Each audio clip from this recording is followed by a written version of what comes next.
Bom, como eu ia falando, né, hoje nós iniciamos a conversar a respeito de redes elétricas. Como vocês todos bem sabem, né, nós temos, por definição, que redes são tudo aquilo, né, que a gente consegue ter de junção dos nossos elementos elétricos, né? No nosso caso aqui, nós precisamos compreender a rede, né, como uma entrada maior aí de energia. Para tal, eu gostaria de verificar com vocês, porque nós temos que ver, né, a nossa ementa, e eu gostaria de saber se vocês já fizeram alguma outra disciplina envolvendo redes. Sim ou não, Alexandre?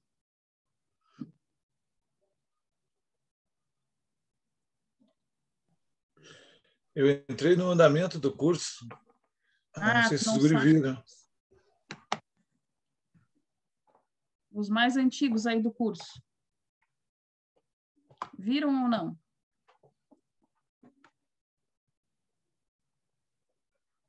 Bom, então, vamos verificar aqui. Está legível aí para ti, Alexandre?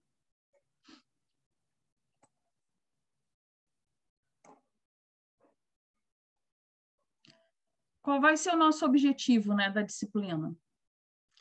Nós vamos ter que aprimorar, né, uma vez que é a última, né, disciplina aí do curso, os nossos conhecimentos sobre a junção de todos os equipamentos, né? Eu até vou trocar o termo equipamentos por elementos, né? Porque seria o mais adequado.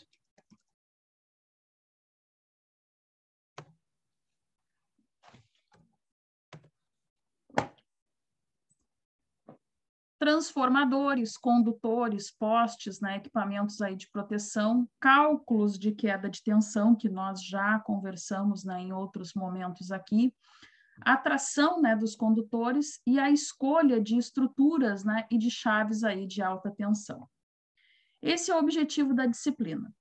Ou seja, quando, né, a gente começa a fazer a averiguação de uma rede elétrica, a gente começa a pensar nesses elementos todos que nós já conhecemos aqui, em outras proporções, digamos, e que nós temos que colocá-los aí a fim de nós poder fazer não só, né, uma distribuição, mas também uma geração de energia. É isso, Alexandre? Ok. Ok, né? Então, a gente vê que quando nós temos aí uma rede elétrica, não é só aquilo que a gente enxerga lá no poste, né? A gente vê que existem muitas coisas para que nós podemos aí ter o que chamamos, né, de geração de energia. Ou seja, para que isso ocorra, então, é necessário, sim, que nós venhamos, né, a fazer os nossos circuitos serem condizentes, né, com aquele princípio lá que nós estamos a verificar. Bom, o Alexandre aí que trabalha com rede, puxa, vou pegar no teu pé hoje, tu viu? O Celso não aparece? O Celso não veio, te deixou mal aí. Brincadeira. Bom, mas, voltando.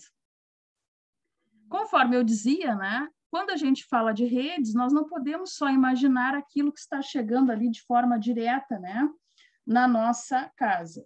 Nós temos que pensar na produção e como, né, todos os nossos elementos unidos na rede, eles geram benefícios, bem como, né, perdas, que a gente vem conversando aí ao longo de todo o curso, né? Sabe-se que sempre que a gente calcula aí um projeto, a gente tem que levar em conta a otimização da rede, a fim de que a gente possa, então, prever, né, todas as perdas que vão ter.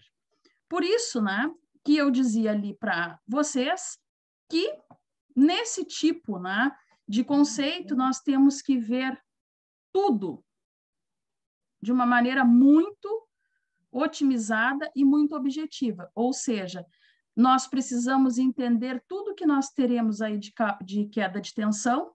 Em quais redes, Alexandre?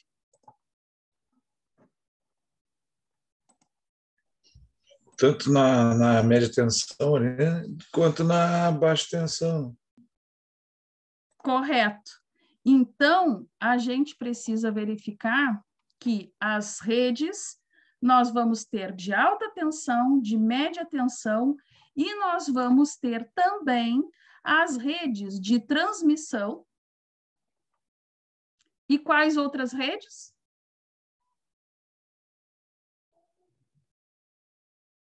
De distribuição? São iguais? O Celso não chegou, Alexandre, é contigo hoje. Bah, mas... São duas, né? A gente verifica isso. Tô certo ou tô errado?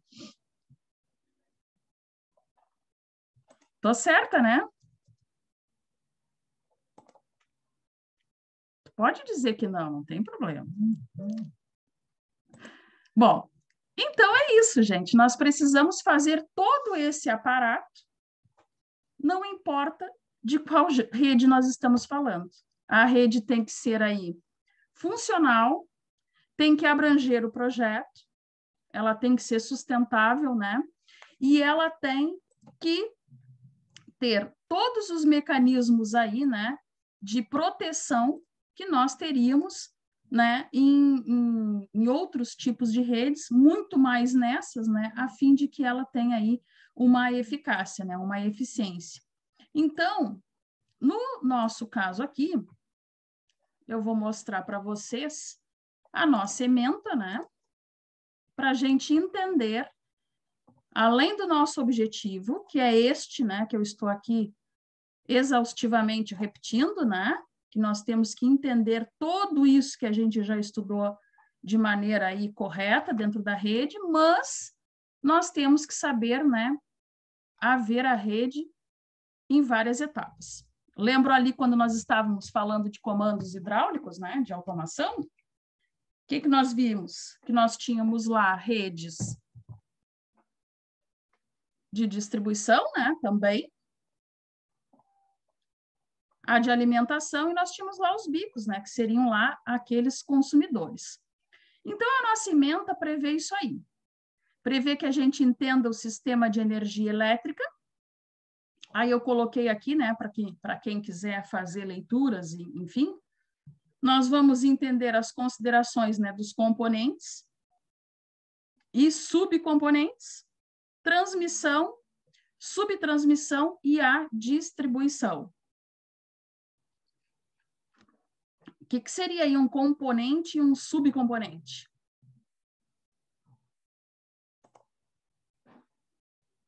Levantou a mão, Matheus, não?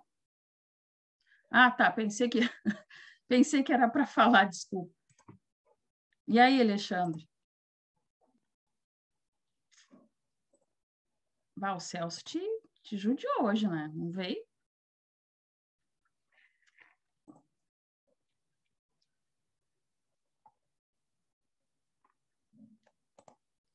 O que é um componente, gente? Tá o Matheus aí também? Matheus, o porta-voz da turma.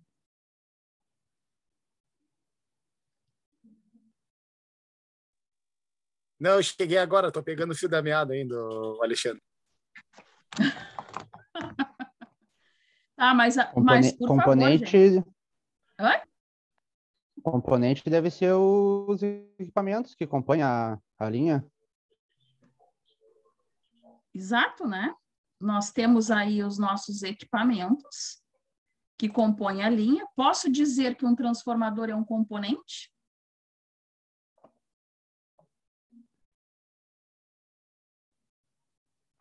Posso? Não posso?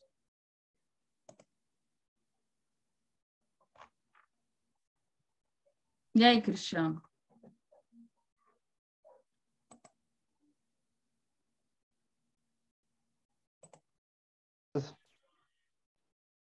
Meninos, caiu a conexão, mas graças a Deus voltou.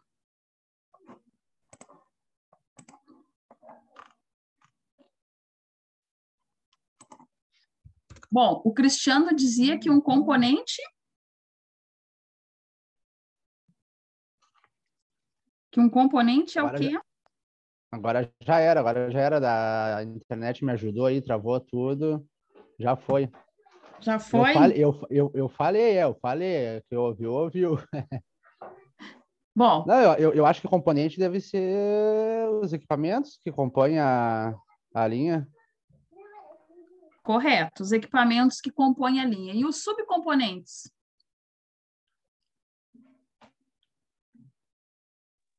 Eles seriam o quê? Os equipamentos que transformam, que levam?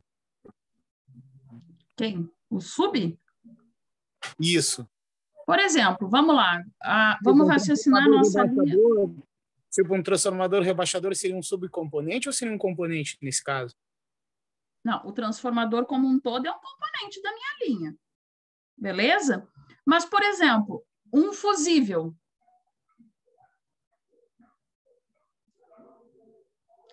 E aí, Alexandre, só diz sim ou não para a gente. Se dá uma varinha em algum ponto da linha, rompe um fusível, por exemplo, uma chave.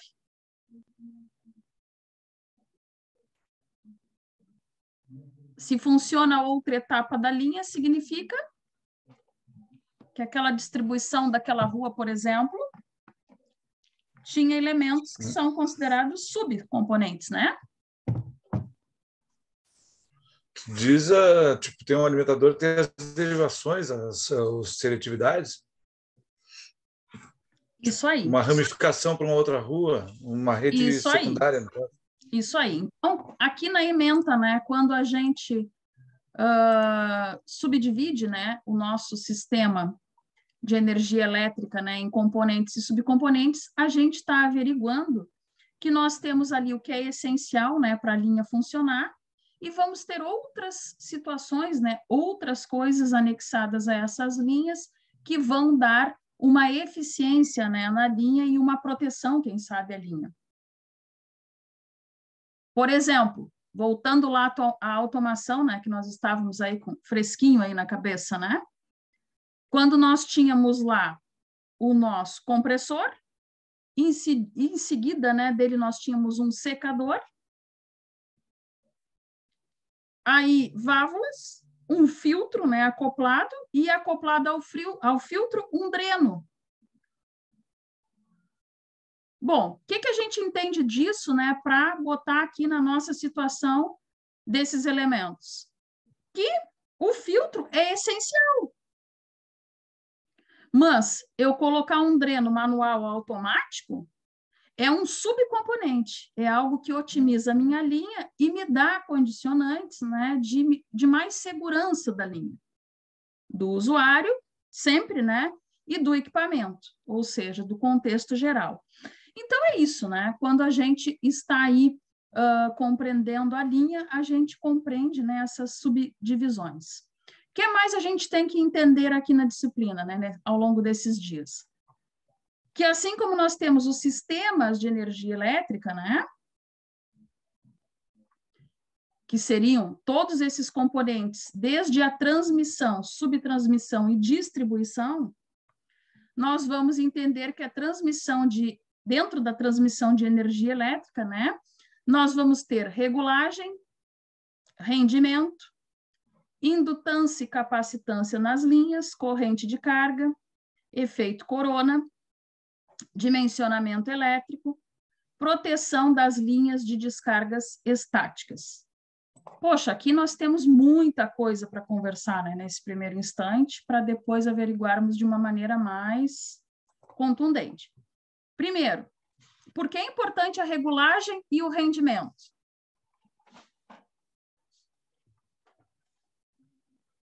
Por quê?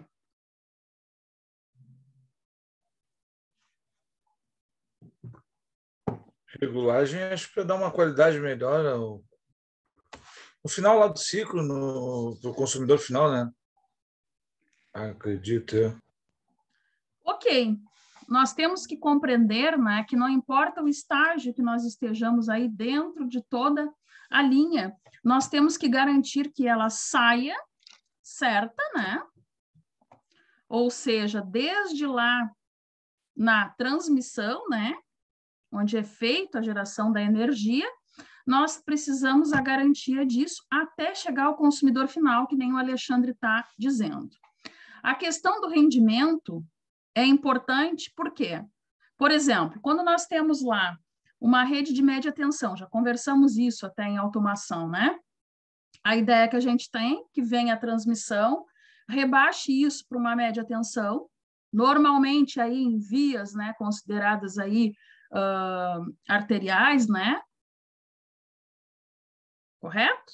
Em vias principais, e depois rebaixa, né, para os consumidores aí como ramificações. Bom, sabemos que dentro, né, desse conceito, a gente tem aí uma máquina elétrica que a gente já estudou, que funciona basicamente por campo elétrico. Um transformador.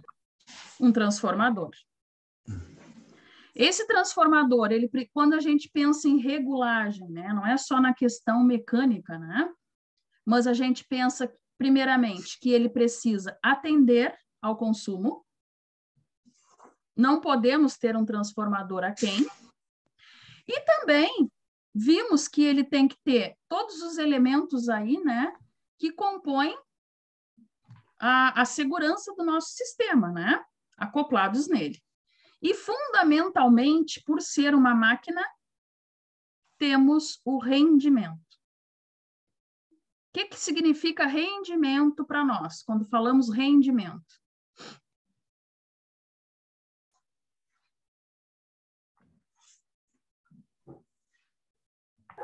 Seria a capacidade de trabalho dele? Capacidade... Não era essa palavra que eu queria usar, que me fugiu a palavra. Seria o... A eficiência, eu concordo contigo. Eu acho que é ter um bom aproveitamento, com poucas perdas. Isso aí, vamos juntar rede, a resposta, né, do Matheus com a do Cristiano, e a gente tem aí a ideia que nós precisamos para rendimento. Eu diria, né, que um bom sinônimo, né, para vocês aí gravarem quando se fala de rendimento é nós associarmos isso, né, à correção de fator de potência. Não é isso que a gente fazia lá quando estudou máquinas? Ou seja, né, que nem o Cristiano comentou, é a necessidade que a gente tem de que a máquina esteja aí a sua plenitude, né, para o que foi projetado. Rendimentos, né, nunca vão ser 100%, a gente sabe disso, mas a gente tenta chegar.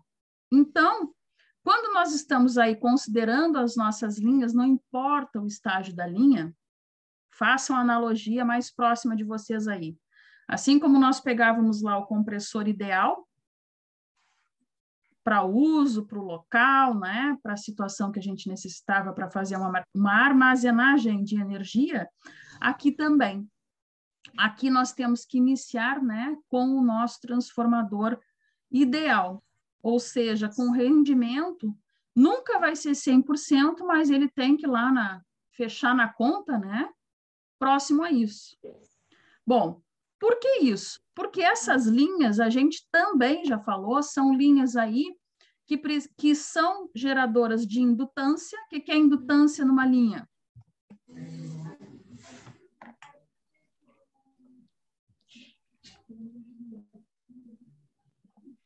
Por que eu vou corrigir o fator de potência? É muito...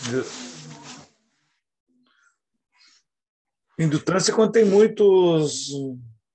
Ela está muito indutiva, né? Tem muitos motores, muito... Exato. Então, nós verificamos que quando nós temos linhas, conforme o Alexandre falou, muitos motores. Por quê? Porque o conceito de um motor, que é o mesmo de um transformador, seria lá de bobinagem. Campo magnético. Funcionando, né, no caso do transformador da nossa linha, como uma bobina, né? um núcleo a ar, a óleo, depende, né, da situação que nós vamos estar aplicando ele, e a geração, né, de rebaixo ou de levante, né, do outro lado dele, também por bobinagem, estilo helicoide, né, ao longo ali, acoplado nele dessa maneira. E a mesma coisa no motor, né, só que lá nós temos um indutor e um indosido que funcionam numa espécie de acoplamento diferente. Todos vão ter uma linha de fluxo para que seja feita a geração. Sabemos que quando temos isso, temos fugas, temos aí correntes parasitas, Alexandre?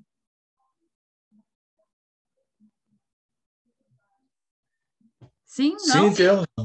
Temos, né? Temos perda de carga, acho que foi o Cristiano que comentou lá no início, né, da conversa, né? Nós temos algumas perdas e efeitos, né, que não são aí bem agradáveis às nossas linhas, mas que nós temos como controlar. Então, inclusive, né, já falamos, assim como vamos ter indutâncias, né, nós vamos ter também capacitâncias dentro das linhas que nos dão, né, de uma maneira, um efeito controlador, né, disso. Por quê? No conceito de capacitor, né, só fazendo um gancho, nós temos aí alguém que é um armazenador de cargas, né, que vai funcionar distribuindo essas cargas de maneira ordenada, né, em fluxo, em acordo com a nossa necessidade. Bom, temos também que entender o dimensionamento elétrico, né, e a proteção de descargas estáticas. O que é o dimensionamento elétrico que nós temos que saber dentro da linha de transmissão?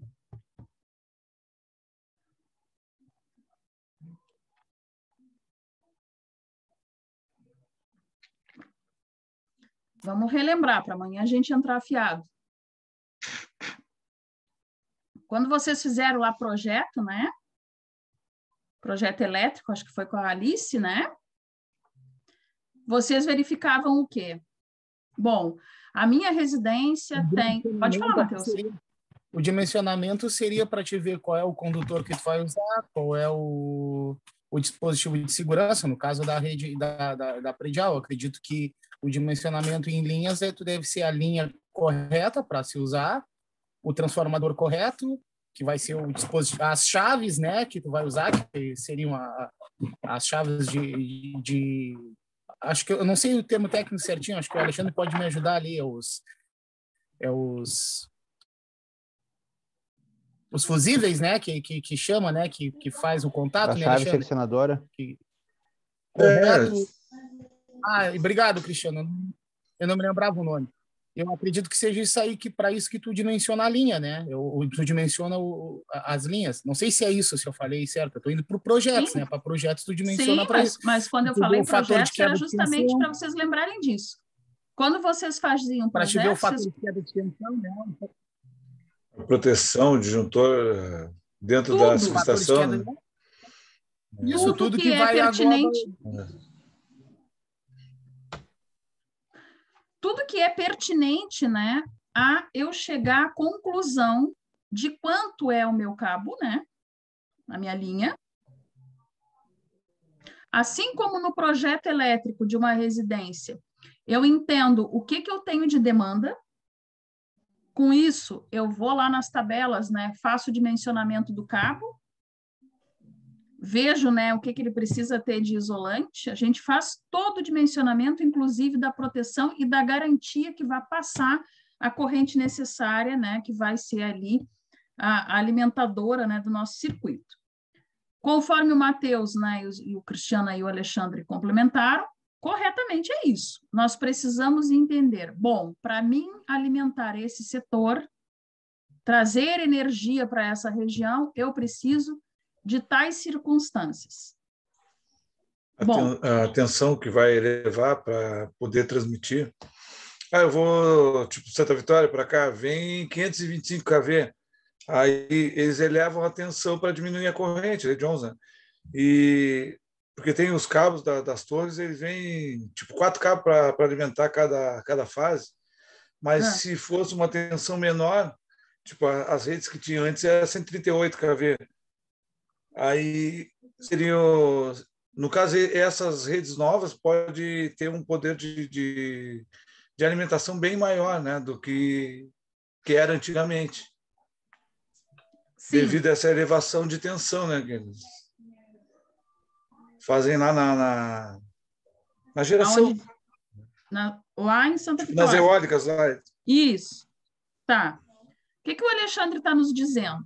O mesmo conceito que acontece, né, quando nós fizemos lá projetos com tensões menores. Inclusive, né, a gente fazia lá a relação raiz de 13 e nós conseguíamos verificar, né, essa diferença para esse rebaixo, né, ou para essa ampliação. A mesma coisa vai acontecer na nossa linha de transmissão. Então, notem, conforme eu digo para vocês exaustivamente, não há diferença. Não importa se estamos falando de um circuito predial, de um circuito industrial, ou de um circuito aí que vai transmitir, né, seu gerador de energia. As preocupações são as mesmas. Conforme nosso colega falou, tensões maiores, né?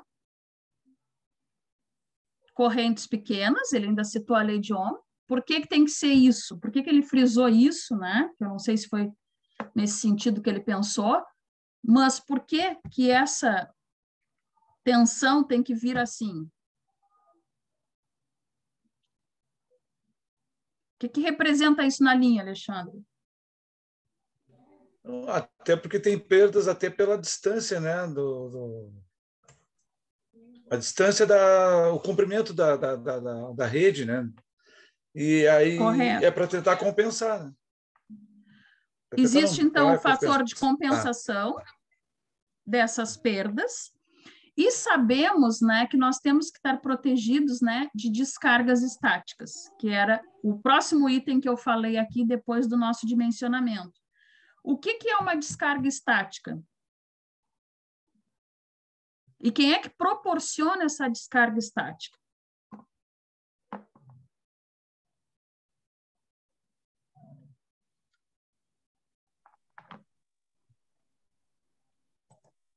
Aceito sugestões.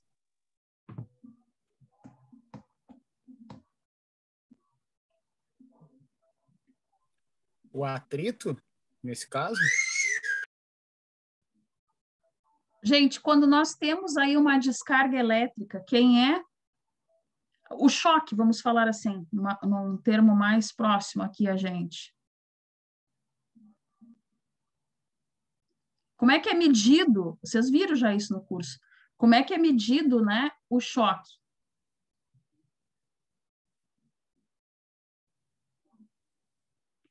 Não é a corrente que nos proporciona o choque elétrico?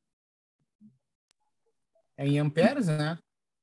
E a corrente em amperes, né? No entanto, que a resistência, né, em ohms, que temos que ter aí para que não sejamos atingidos por um choque. O que o Alexandre falou é bem curioso, né, na questão aí da segurança. Vocês estudaram eletrônica aqui também, né, no curso.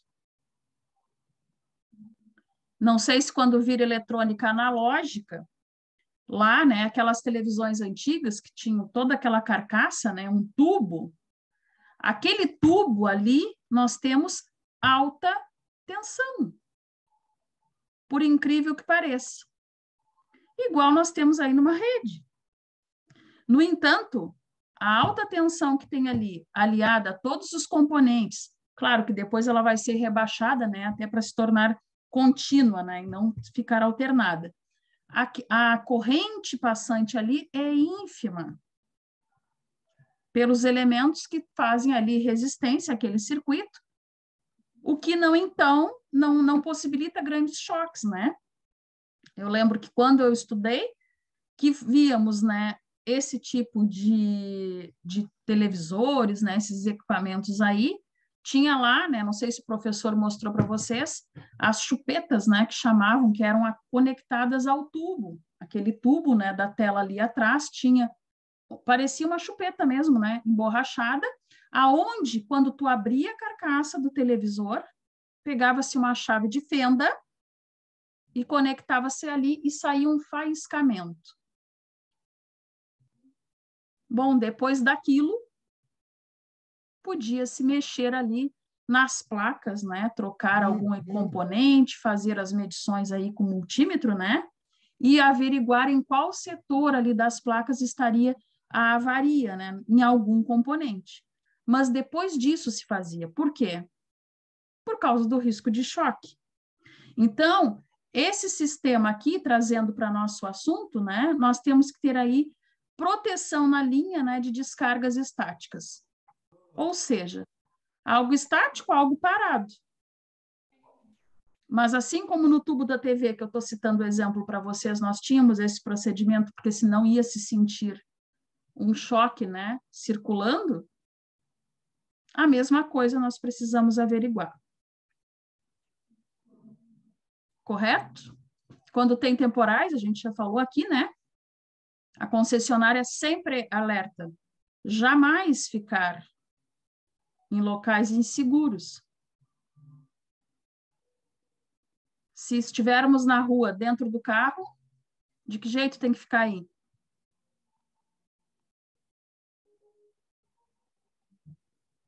Continuar dentro do carro.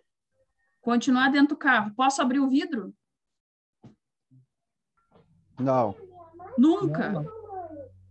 Jamais. Não tocar em partes metálicas, né? Não tocar nas partes metálicas, evitar, né? Nunca, gente, nunca. Por quê? Sabe-se que os pneus, né? Eles não são só emborrachados por uma questão de aderência, de tudo aquilo físico que a gente já viu, que é aí da condicionante do veículo andar. Os pneus também têm a função de distribuir cargas elétricas todo momento, né? Para a terra. Alguns veículos, né? Às vezes até vans, aí, se vocês analisarem, eles têm aquela fitinha, né? Já viram? Que encosta no chão e distribui, né, alguma carga eletrostática que fiquem ali. Então, normalmente, eu acho que o Alexandre aí depois nos confirma, né, quem é da concessionária, às vezes, quando as pessoas ficam presas no veículo, não pode abrir e é necessário que espere, né, a Defesa Civil, alguém qualificado para fazer uma descarga elétrica no veículo para que, então, possa se abrir as portas. Por quê?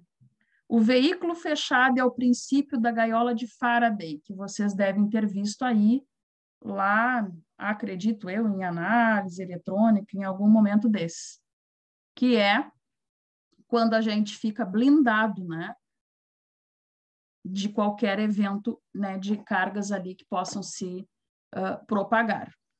Então, tá aqui.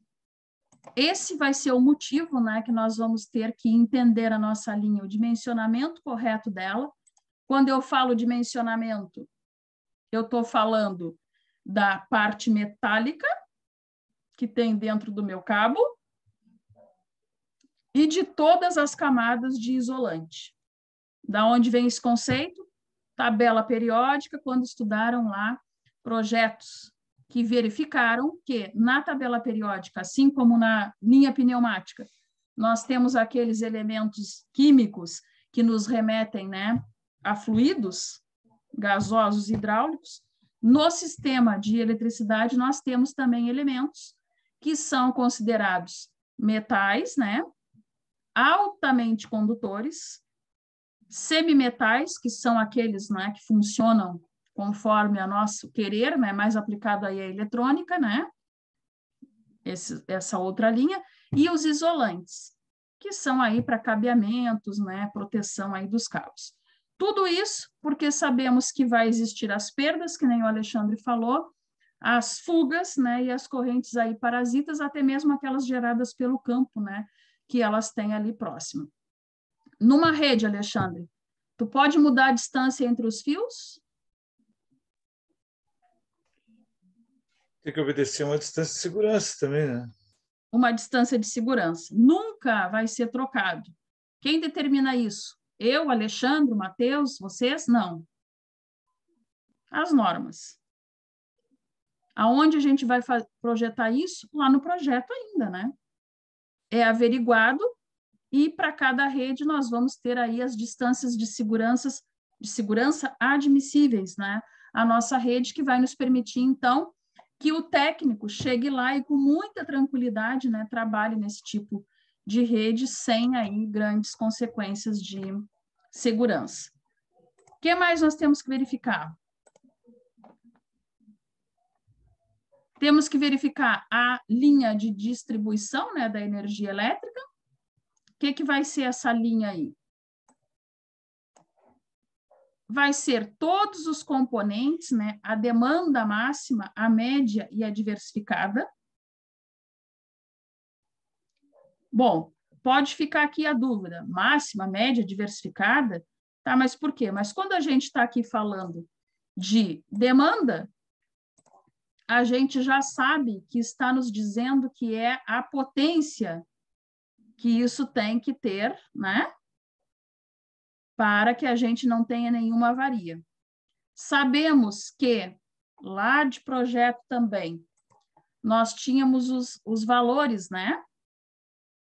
Vocês não calculavam isso? Potência média, potência eficaz.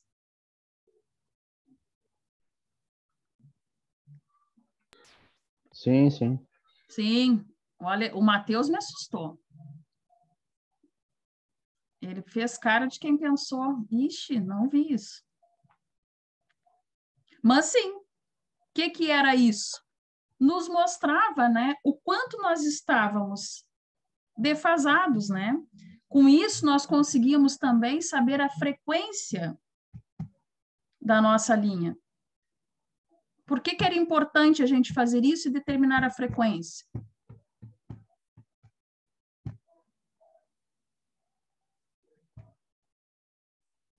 O que é a frequência da linha?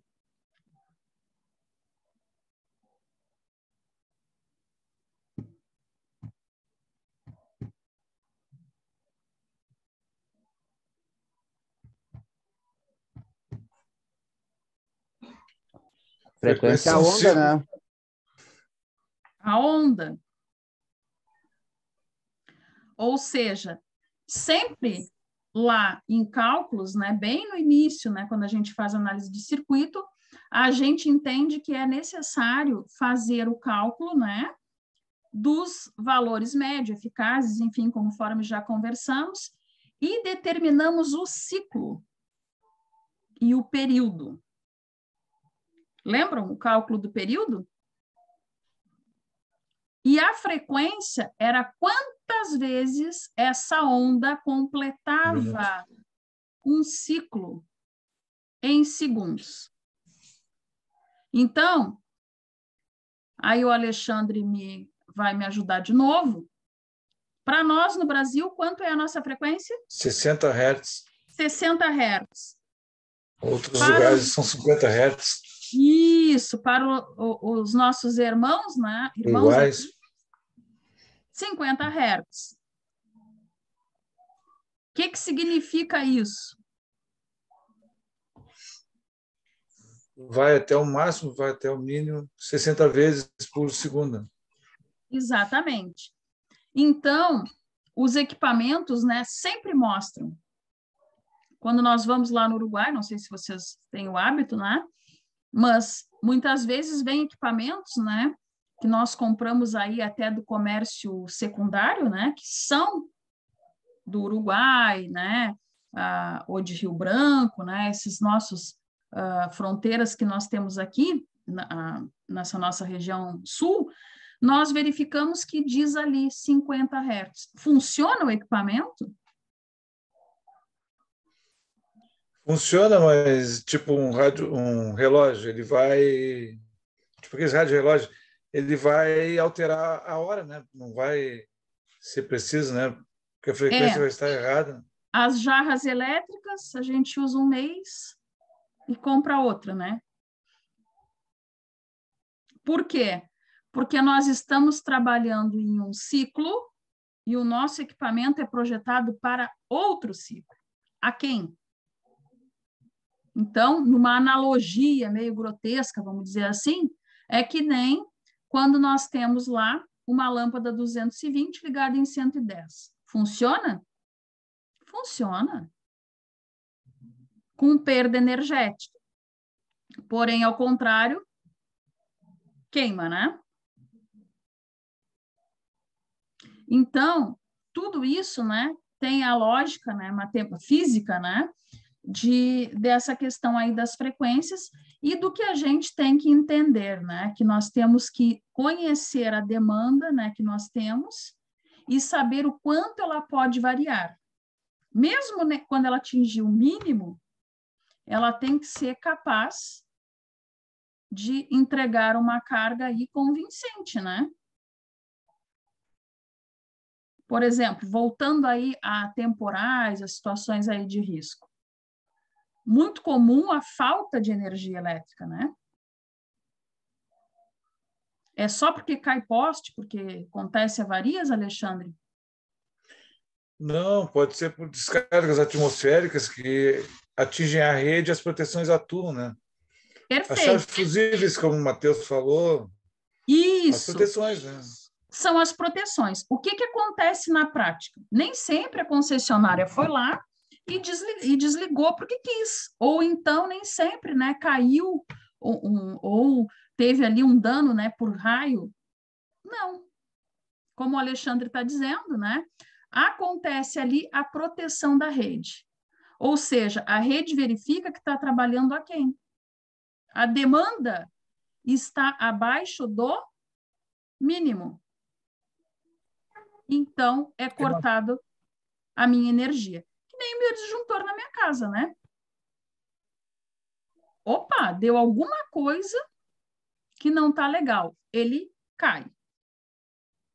E aí, tu tens que fazer uma averiguação do que foi. Onde está o problema? Onde está a fuga, né? E, às vezes, em situações assim, como tempestades, né? Os próprios elementos de rede, eles mesmos atuam como uma forma de proteção. E isso, para o consumidor, é um desconforto, às vezes, a questão, não tem energia, né? Às vezes tu precisa, tem pessoas aí até por questão de saúde, né? Reclamam, né? Quando tem aí falta de energia por algum motivo, mas nós, técnicos, sabemos que é uma questão de segurança para nós, usuários, também. Bom, então, é disso, né, que nós vamos tratar aqui nesta unidade, né, de distribuição de energia. Temos que entender o projeto elétrico das redes primárias e secundárias, né? Entender o que é uma planilha de queda de tensão e qualificação de consumidores urbanos e rurais. Por quê? Tem diferença, Alexandre, na prática, um consumidor urbano de um rural?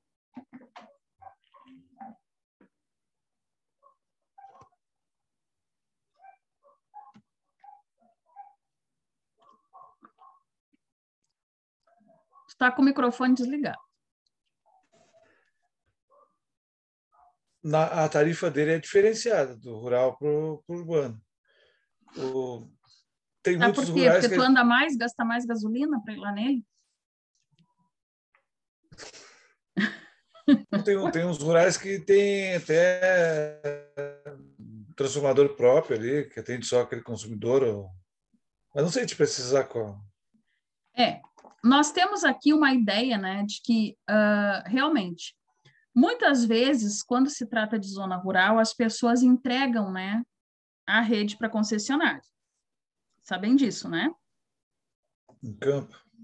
Campo. A concessionária em campo.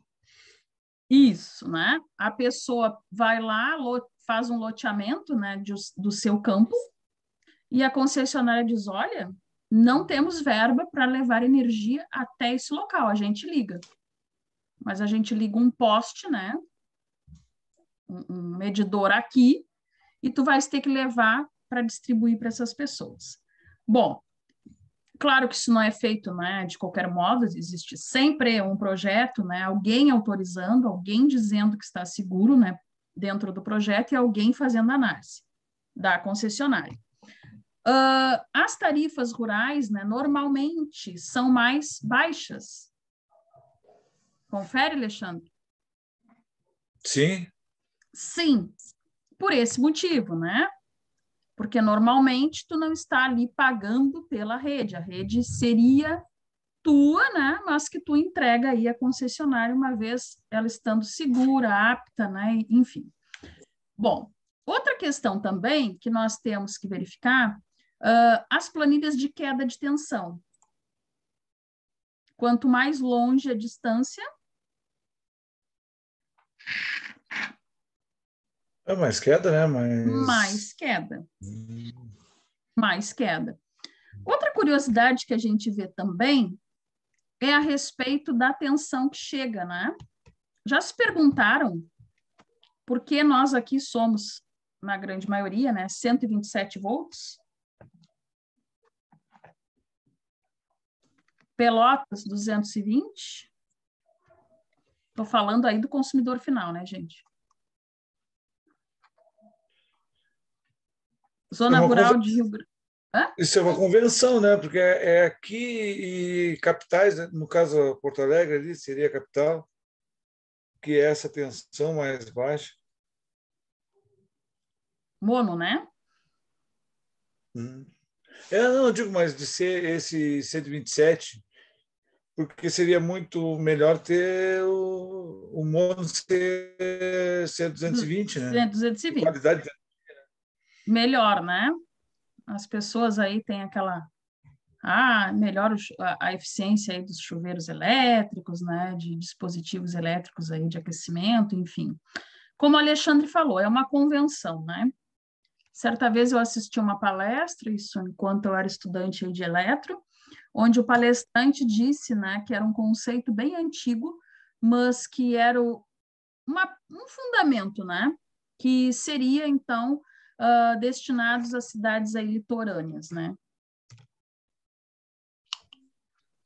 Esse tipo de tensão. Uma convenção. Sabe-se aí que a gente já tem como pedir, né, para a concessionária a ligação, mas eu não sei qual é o parâmetro para eles deixarem, não. Qual é o parâmetro, Alexandre, sabe? Porque é curioso.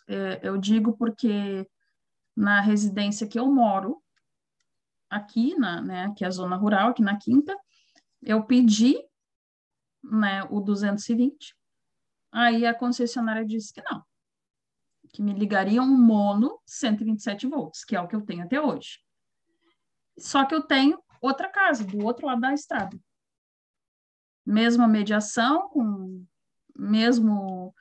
os mesmos vizinhos, digamos assim, né, equiparado, né, e lá eu pedi duas ligações e eu tenho as duas. Mas é uma curiosidade que eu tenho, de fato, de saber qual é a alegação, né, porque... Isso é culpa dos caras da CE, eu acho. O Celso. Eu tinha esperança de que resolvesse isso para mim, mas não. Já vi quando ele me disse, não sei, é porque ele não ia levar meu pedido adiante, Matheus. Bom, prosseguindo. Então, tá aqui. Nós temos que entender quem são, né, os nossos consumidores. Para finalidade que a gente já falou, né? Sabermos o que nós vamos ter, né, conforme os rurais normalmente são os mais distantes, os mais difíceis acessos, né? Então, eles têm aí uma peculiaridade que precisa ser levada em conta, né, em termos de dimensionamento, né, de proteção de rede, de estratégia também, né, para a concessionária poder dar algum aparato lá de manutenção. Então, a gente precisa ter isso planilhado dentro do projeto. Bom, depois a gente vai entender, né, o que são as plantas. Chave, situação, localização, caminhamento, detalhes de travessias e cruzamento de linhas. O que é isso, gente?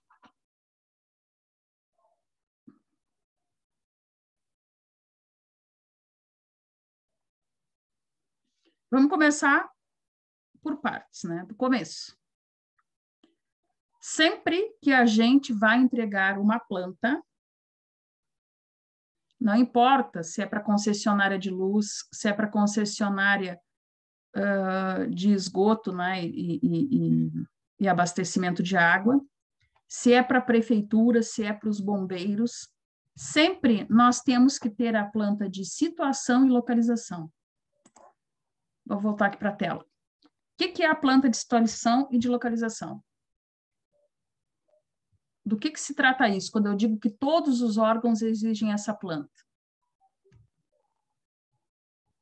O nome já está dizendo, né?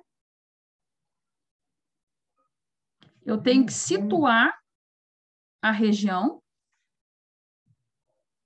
Bom, vou fazer um projeto dentro do bairro Centro.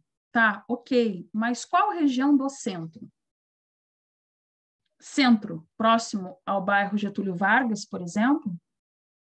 Centro, até ali ao lado da Major Carlos Pinto, né, que sabe-se que começa outro bairro? Qual a região? Planta de situação e de localização. Ou seja, no caso de um imóvel, o meu imóvel fica no bairro tal, no quarteirão X. Entre aqui da Ban e, sei lá, a próxima rua, Carlos Gomes. Esse é o meu quarteirão. E o meu imóvel está aqui. E depois disso, a gente loca o imóvel dentro do terreno. Ou seja, isso, né, numa planta aí arquitetônica. Eu tenho que dizer dentro do meu quarteirão e depois dentro do meu terreno, onde é o meu terreno, nesta rua que eu estou me referindo em específico e quanto que ele tem aí de confrontação. Da esquina X até ele pelo lado ímpar, oeste, por exemplo, eu tenho esse limite de distância. A mesma coisa aqui. Então, a nossa rede, ela precisa ser mapeada. É isso que acontece lá, Alexandre? Quando tu vai fazer uma... Hã? Ok, até porque depois que ela está inserida no sistema, se eu quiser um dispositivo da rede, ali, uma chave FAC, uma chave a gás, enfim, um dispositivo, eu boto no meu PDA ali e mostra o caminho para chegar até ela. Correto. Tem um georreferenciamento. Já ia dizer, ele está falando de georreferenciamento. Hoje em dia, eu não sei a CE, tá? Porque eu não costumo fazer projetos elétricos assim grandes. O máximo é residenciais, pequenos, não necessito disso. Mas da concessionária, né, de água e esgoto, eu estou acostumada, né, em loteamentos, a gente faz todo o mapa da rede.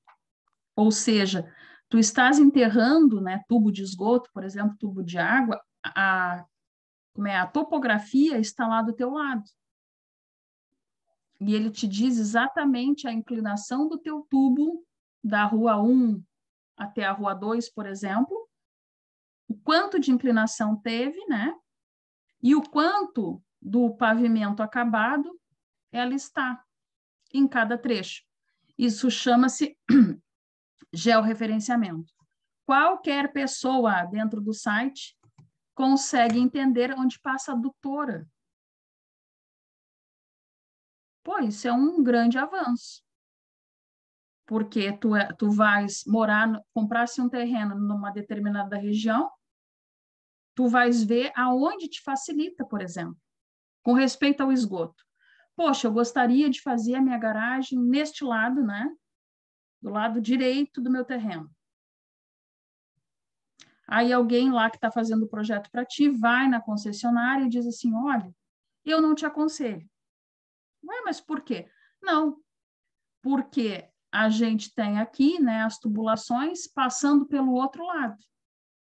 Tu vais cortar todo o teu terreno com tubulação de esgoto para tu chegares, né, onde realmente passa a rede. É uma ideia? Consegues entender, né, quem vem primeiro? Quem vem primeiro, gente? No caso de redes assim. A de água, né? Temos que garantir ela limpa, no caso de algum problema.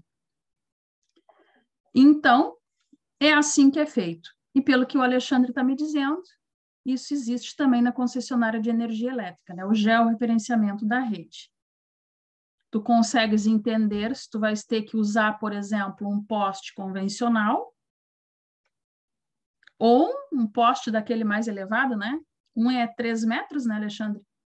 E o outro 5, é isso? É 5 e 7 metros, né? 5 e 7 metros, desculpa, eu pensei que era ao contrário. Enfim, o que significa isso? Que um lado, né, do poste mais alto, tu estás ali tendo a tua distribuição, né? E ela vai alimentar as demais. É o mais alto para fazer a travessia de rua, As né? travessias, né? Mas ele vai distribuir para todo o outro lado da rua.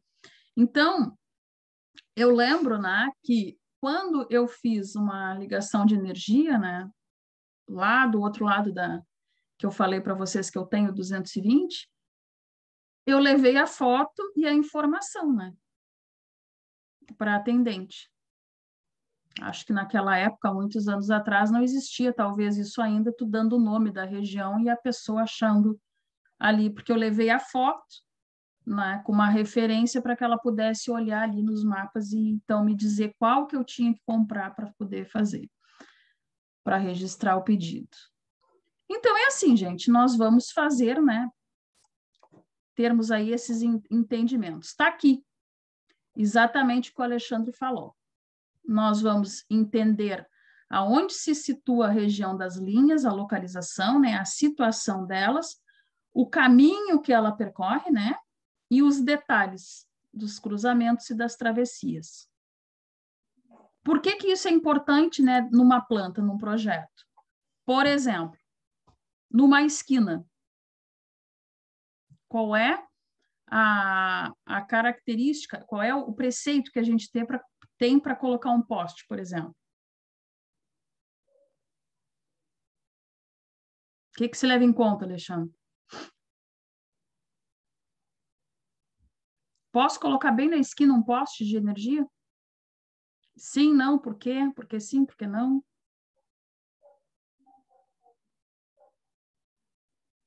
Tem uma IT para isso?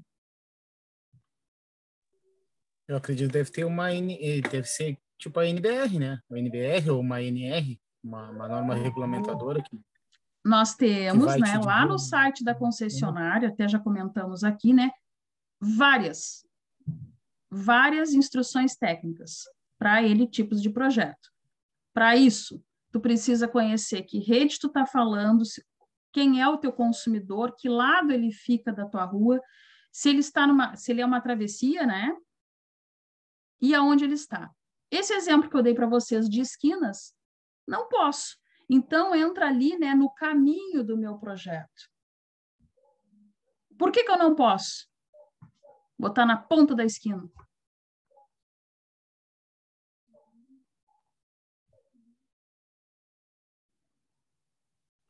Ponta de esquina, eu tenho o quê? Boca de lobo, né? Numa das pontas da esquina, de um lado ou de outro, tem que ter uma boca de lobo.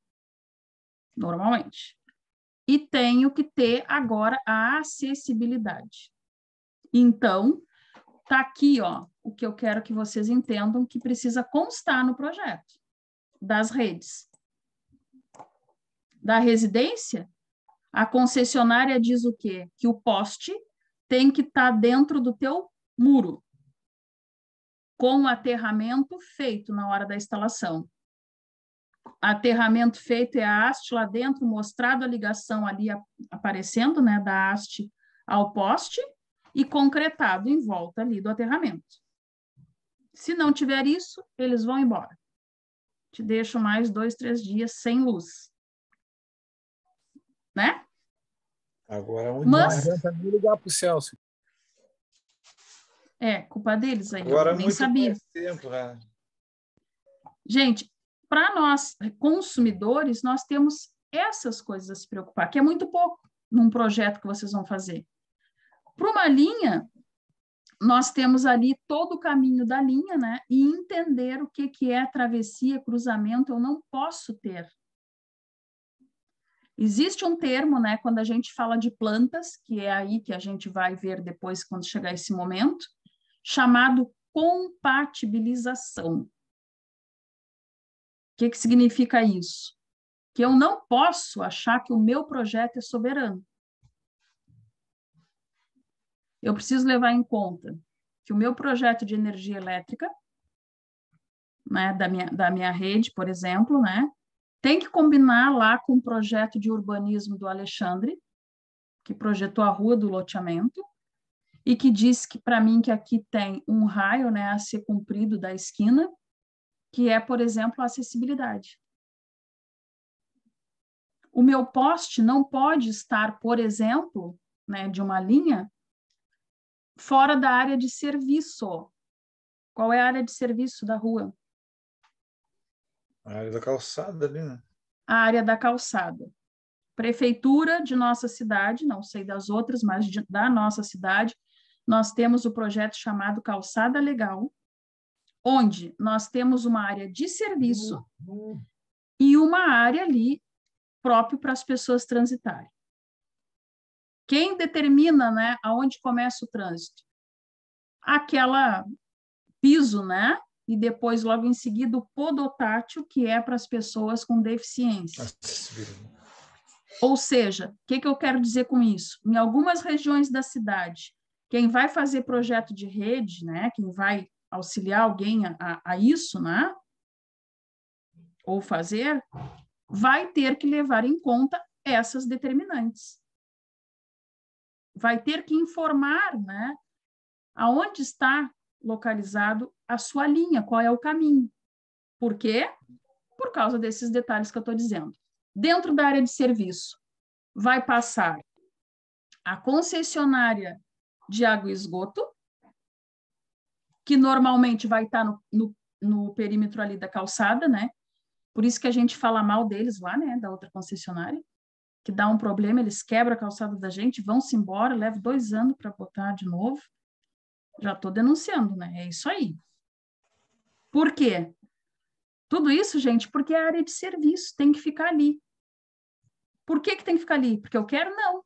Porque eles querem? Também não. Porque é uma condicionante de projeto.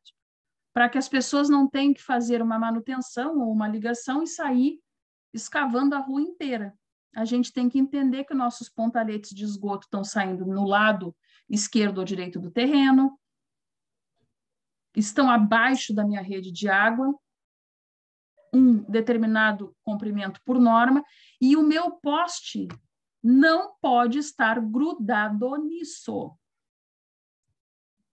Ele vai ficar ali alguns centímetros, né, dessa linha e nunca atrapalhando as pessoas que têm deficiência de caminhar e as pessoas, né, que têm aí problemas de locomoção, né, de fazer o acesso das ruas. Então, quando eu botei isso aqui, por quê? Porque para nós técnicos, nós temos que parar com aquele pensamento de achar que nós somos soberanos no nosso projeto. Não somos. Nós temos que entender o projeto dos outros, a hierarquia, que nesse caso nós continuamos não sendo soberanos, né, porque nós temos uma hierarquia a ser seguida, que assim foi convencionada, né, através de estudo, que deve ser visto. E dentro dessas plantas, né, nós precisamos colocar isso bem explicado para que não haja aí inconvenientes, digamos assim. O que mais a gente vai entender? Memorial técnico descritivo. O que é um memorial?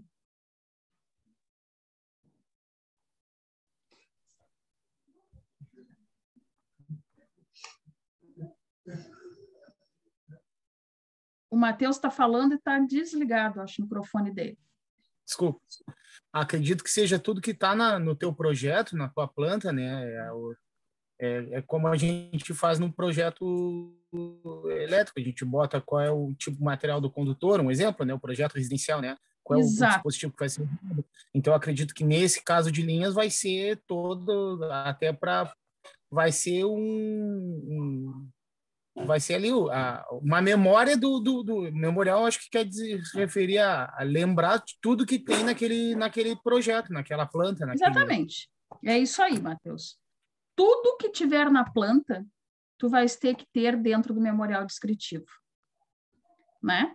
Então, os equipamentos, os acessórios, os materiais que tu empregou, quando eu falo tecnologia dos materiais aqui, eu quero remeter vocês a por que eu vou usar, né, sei lá, dispositivos aí de interruptores tomadas da marca X e não da Y. Isso é o memorial descritivo. Remete as pessoas a um padrão de qualidade. Ô, Viviane, eu Oi. de novo aqui. Não, até para remetendo para a nossa parte aqui, né, de projeto residencial, né, usando algo aqui que até é bem simples assim, né, tipo padrão de fio, né, cores de fio, né, algo no nosso, porque nem sempre nós que vamos fazer vamos executar aquele projeto, né, e outros vão mexer naquele projeto. Então as pessoas têm que saber se encontrar. Eu pego um exemplo simples. Eu fui por exemplo, eu posso fazer um serviço numa casa e daqui a 2 anos o Alexandre vai lá fazer aquele serviço numa residência, numa indústria, e ele vai olhar e vai ver um fio azul, ele vai ter dó. Fio azul, o padrão de cor ele é o neutro, o verde, é o terra. Então, um exemplo, né? Eu estou usando um exemplo simples, mas eu acredito que seja por isso que tem que ter toda essa parte descritiva, né? Para te encontrar, para te saber por onde tu vai, o caminho, que nem tu, né? É tão horrível, a gente pega às vezes algumas residências que tu chega lá, tu tem que subir em cima do forro para encontrar onde está toda a fiação, tu não encontra nada. Né? A maioria. Não tem um padrão, né? Sabe que esses construtores, eles são impossíveis, né? Esses engenheiros aí que pegam com essas pessoas que constroem, eles não chamam eletricista, né? O engenheiro diz, vamos marcar com a fita aqui. E é assim. Eu sei porque eu vivo isso. Entendeu? Mas aí está a prioridade, né? De nós fazermos um bom projeto. Porque é como o Matheus está falando, né? Quando a gente vai olhar lá um fio azul, opa, isso trata-se de um neutro. Tá, mas não achei ainda o aterramento. Nesse memorial, nós precisamos dizer não só a qualidade dos equipamentos, da fiação, né? As marcas que nós vamos estabelecer, mas também os caminhos. Os caminhos sempre vão ser importantes. Nós temos aí toda a parte de distribuição da energia, né, se for uma energia aí residencial, dos circuitos, né, mas nós temos também da proteção. Proteção do sistema. E qual a outra? Do equipamento, né? Como é que eu vou fazer essa proteção?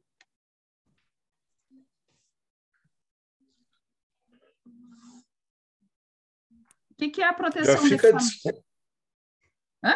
O aterramento do equipamento, né? Mas já fica disposto nas próprias tomadas, 3 pinos, fica com uma residência, já tem o proteção, né?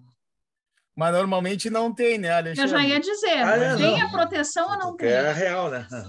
Deveria ter. Deveria ter. Eu estou fazendo um projeto e a pessoa falou para mim, até o meu pai, eu estou fazendo um projeto para o meu pai, e ele disse, você não precisa.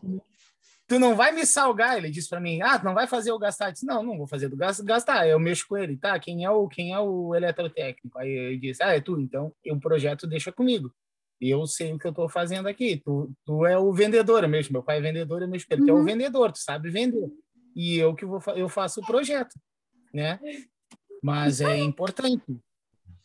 Hoje mesmo, tu falou em dispositivos, hoje nós temos os IDR, os DPS, então nós temos um monte de dispositivo que antigamente não se usava, mas hoje para uma instalação, eles já são os dispositivos que Um é contra-choque, contra fuga de corrente, né?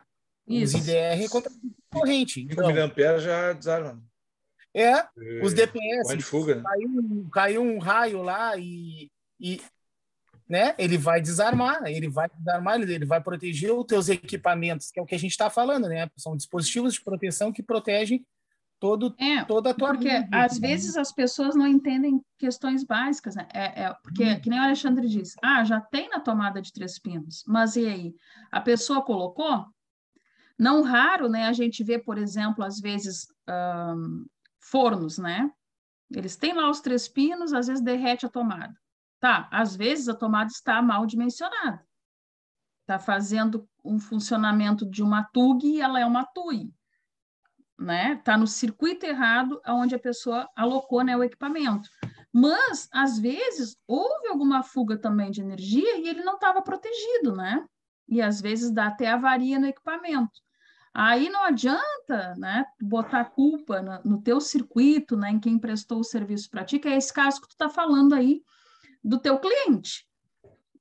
Ele precisa entender que as duas coisas são importantes, que ele não vai estar protegido de choques no refrigerador, no forno de micro-ondas, né, na carcaça, no liquidificador, por exemplo, né, em outros componentes ali que poderão ter fugas. Pequenas? Sim, pequenas, mas é uma fuga.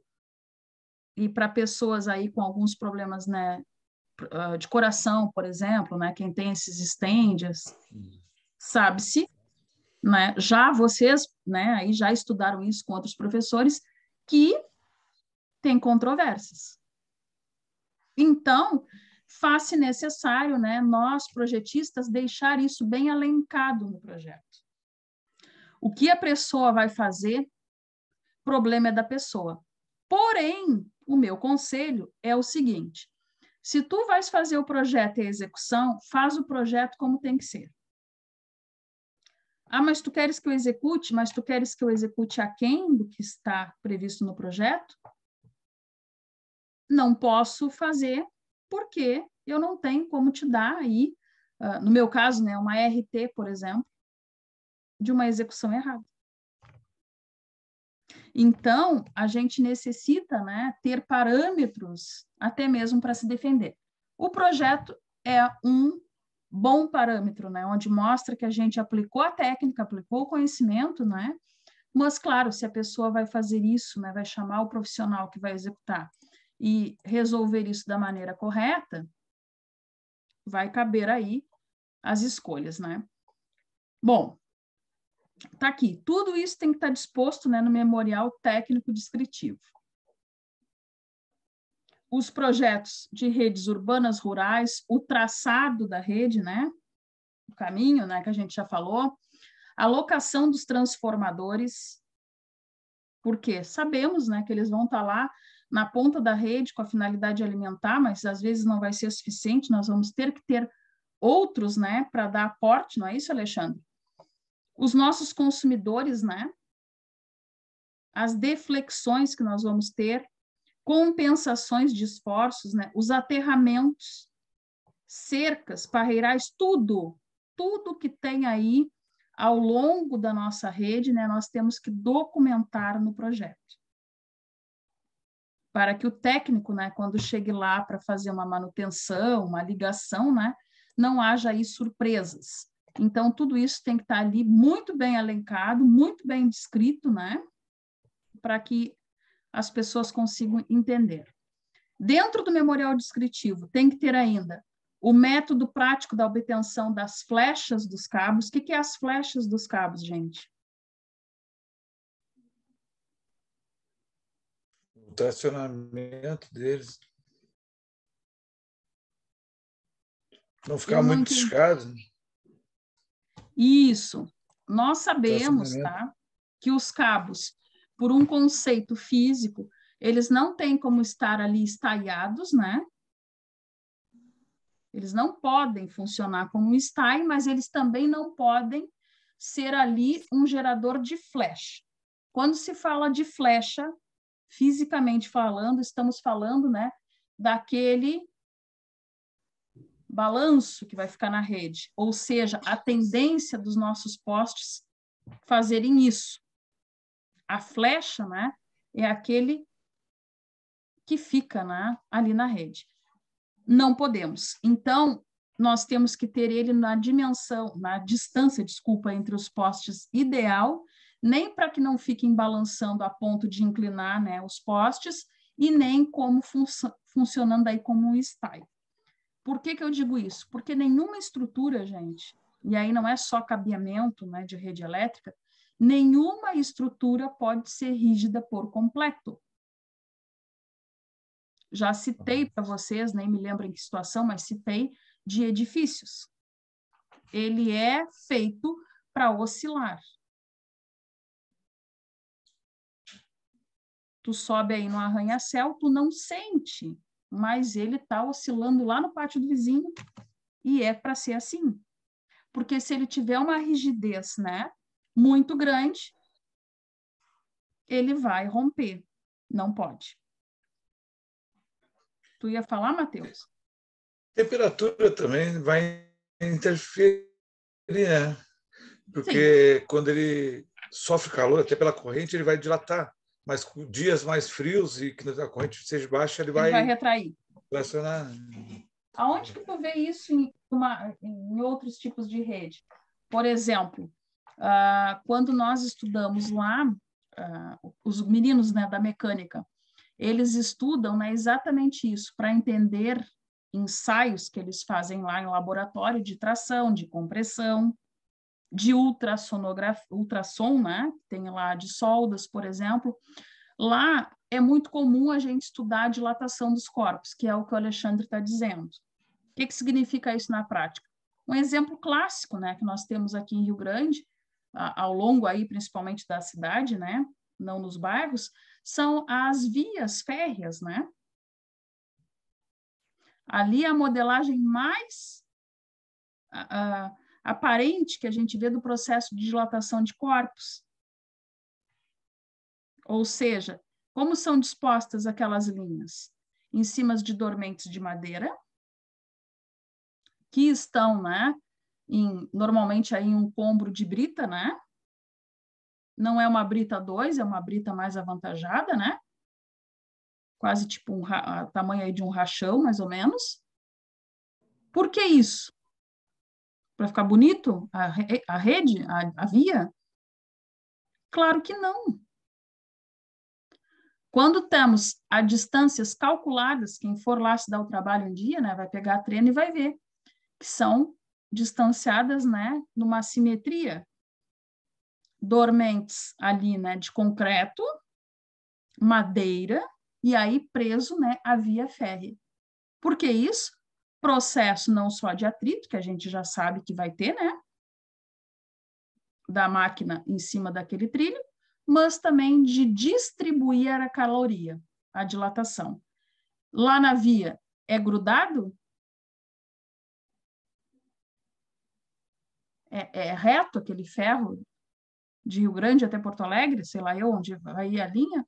Não.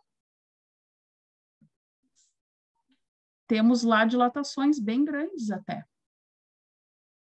Por quê? Porque aquele corpo, né, tanto com o calor do ambiente, como também, né, na hora que passa a locomotiva, vai proporcionar uma caloria que vai fazer um processo de dilatação. Então, o que o Alexandre falou aqui é muito pertinente, porque os cabos aí, eles têm, né, tem os seus próprios isoladores, né, mas ainda assim nós não estamos livres de campo, né, e de influências externas que precisam ser mencionadas, né, e calculadas aí, a fim de que a gente não tenha perdas, né, e danos aí maiores na nossa linha. Bom, o que mais a gente tem que ver dentro ainda de memorial, que eu não falei aqui? Então, tá aqui, né? As flechas, já entendemos o que é, né? As distâncias entre os postes, como que vai ficar, né? A escolha desses postes, as estruturas, as amarrações, né? O encabeçamento de linha, ramais, profundidades, componentes alternativos, né? Quando se trata aí de redes rurais.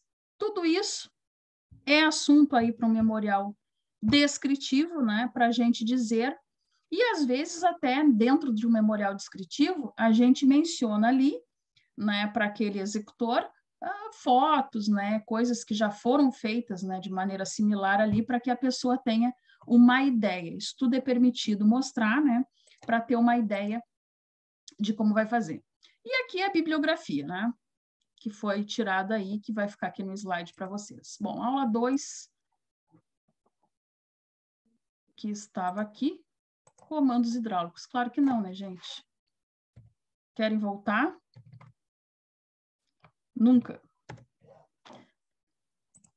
Então, é isso. Isso que nós vamos ter que começar a conversar de uma maneira um pouco mais detalhada a partir, então, de amanhã.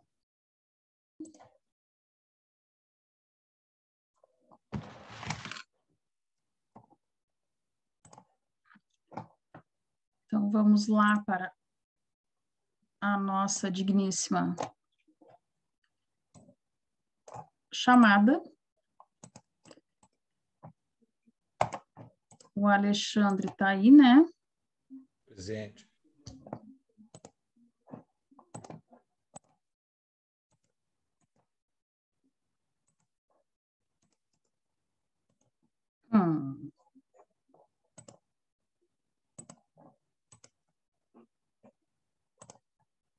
Espera aí que eu não estou conseguindo editar.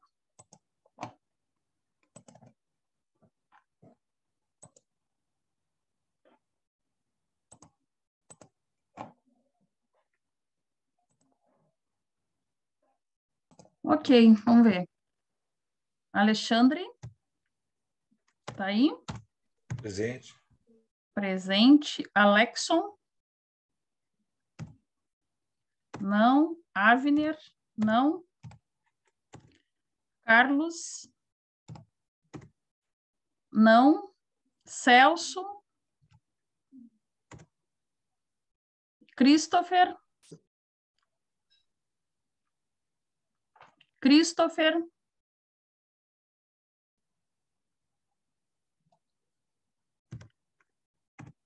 Ok. Cristiano? Aqui. Giorgio? Aqui. Diego?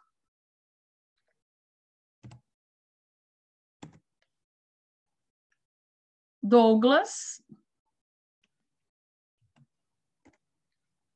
Felipe? Não.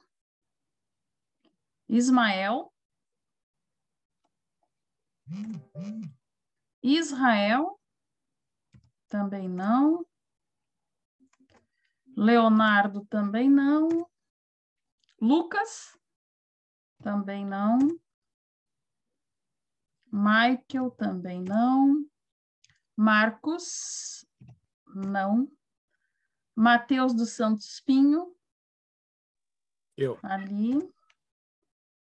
Mateus Porta Nova Lopes. Mateus Lopes. Ok. Mateus Pereira Melo.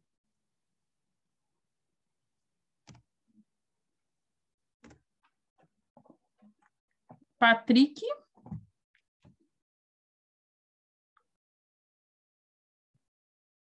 Não? O Patrick está aí na aula, professor. Aqui, às vezes ele está no barco, lá no rebocador, e ele não consegue, o sinal dele começa a oscilar lá. Tiago.